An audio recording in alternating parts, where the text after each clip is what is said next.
वो कहाँ मिलेगा? बोले बेटा वो तेरा पिता वन में मिलेगा, वन में। एक बात और बता दें श्रोताओं, मैया ने कहा तेरा पिता वन में मिलेगा। अब एक बात और बता दे, अगर वन की बात आए गई तो 2 मिनट श्रोताओं सुने। जो बन गया वो बन गया दादा, जो बन गया वो बन गया। एक वन माने होता है जंगल, एक वन में होता है भविष्य। कैसे? ये गिनती जो है श्रोताओं, ये गिनती भी संकेत करती है। एक से लेकर के आप श्रोताओं धीरे धीरे 1 वर्ष से लेकर के आप 50 वर्ष तक बड़े अच्छे से दिन व्यतीत कर लोगे। और 50 के बाद माताओं गिनती गिनना प्रारंभ करो। 50 के में एक और जोड़ दे, कितने भाई? 51। कहां? अब मकान घर द्वार छोड़ो, वन में जाओ, भगवान को भजन करो। फिर उन्होंने सोची धीरे धीरे और बड़े, भगवान की कृपा तक खेचत करो 60 तक पहुंच गई। 60 में एक और जोड़ दे, कितने भाई? 61। 60 में क्या होता है? मूर्ख। पता जब 60 में पहुंचा सही घर बारे डुका रहा है, पागल होएगा, सटियाएगा वो तो। यही कहा तो सटियाएगा। और भगवान की कृपा है और पहुंच गए 70 पे। 70 में एक और जोड़ दे, कितने भाई? 71। अब तो जय कहा तो ब्रह्म पिता परमात्मा, अब इनसे तारो, अब हम पे यहाँ गुजरना है वो तो है। हाँ तारो अब। और भगवान की कृपा से खेचत करोड़ और चले गए, पहुंचिए 80 पे। 80 में एक और जोड़ दे, कितने भाई दादा? 81। अब तो मौत सी निकट तो है और कुछ होता ही ना है यहाँ। और भगवान की कृपा है और पहुंचिए 90 पे। एक में और जोड़ दे, कितने भाई? 51। कौन? बे।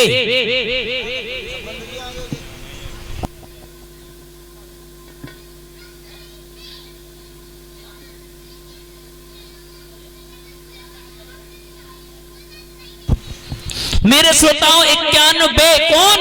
अब बे दिखाई देत महाराज, अब यंस मट्टी समेटो, कछु नहीं दिखाई देत, बे में दिखाई देत है।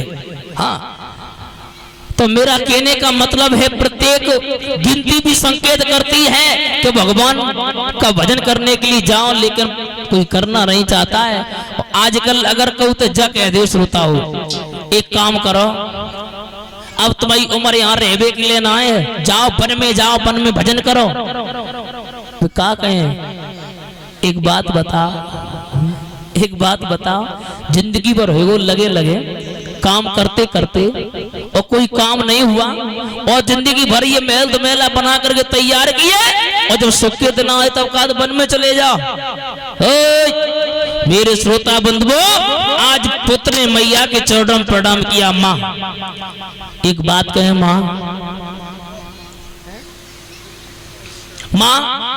एक बात और कहे, हमसे जो भी गलती हुई हो मुझे क्षमा कर देना।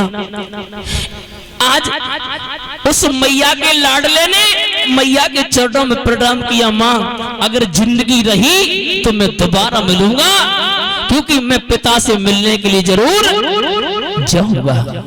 मेरे श्रोताओं, 1200 पुत्र तैयार हुआ बन जाने के लिए।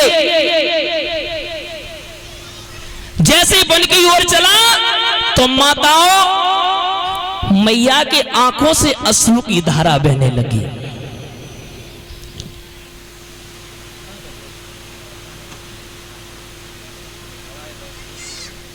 अश्रु की धारा बहने लगी, कहने लगी बेटा मुझे छोड़ करके मत जाओ, क्योंकि मैं तुम्हारे बगैर जी नहीं पाऊंगी। आगे की ओर और एक कदम रखा तो महाराज उत्तान पात को पता चला मेरा बेटा बन जा रहा है। मंत्री को भेजा, जाओ कह दो जाकर के जहां तुम्हें जौ की रोटी मिलती थी शुद्ध गेहूं के आटे की रोटी मिलेगी, जाओ। मंत्री गया, समझा करके कहा धोरब लौट जाओ, तुम्हें जहां पर जौ की रोटी मिलती थी आज गेहूं के आटे की रोटी मिलेगी। मेरे श्रोताओं, जैसे इतने शब्द सुने जरा बोलो बारे भगवान तुम्हें बहुत बड़ी शक्ति है। हाँ एक कदम चले तो शुद्ध गेहूं की रोटी मिलने लगी, आगे और बढ़ी। जाओ कह दो आधे राज का मालिक, बोले मुझे कुछ नहीं चाहिए, चलो आगे और बढ़ा। बोले पूरे राज का मालिक। एक बात और बताएं श्रोताओं, विश्वास बढ़ गया, विश्वास बढ़ गया, आगे की ओर बढ़ा। कि कर बिलकती छोटी माती, अरे माती और बने भाग गयो है अवतार।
वो बेटा वहां से चला, वन की ओर चला है। श्रोता बंधुओं, जैसे ही वन में जाकर के पहुंचा, देव ऋषि नारद से भेंट भई।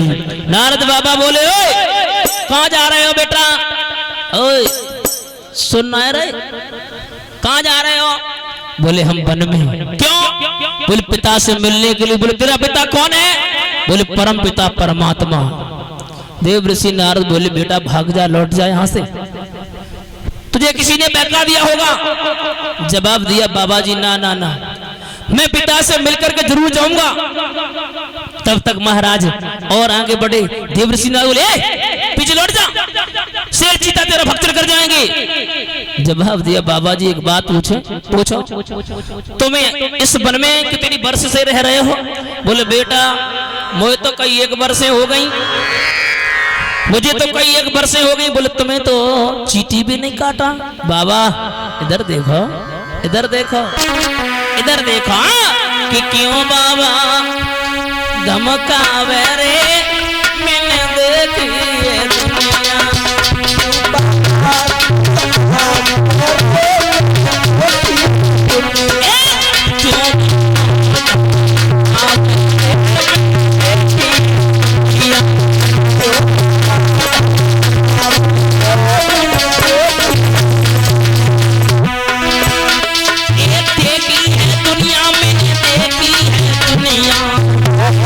दुनिया में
मेरे श्रोताओं जवाब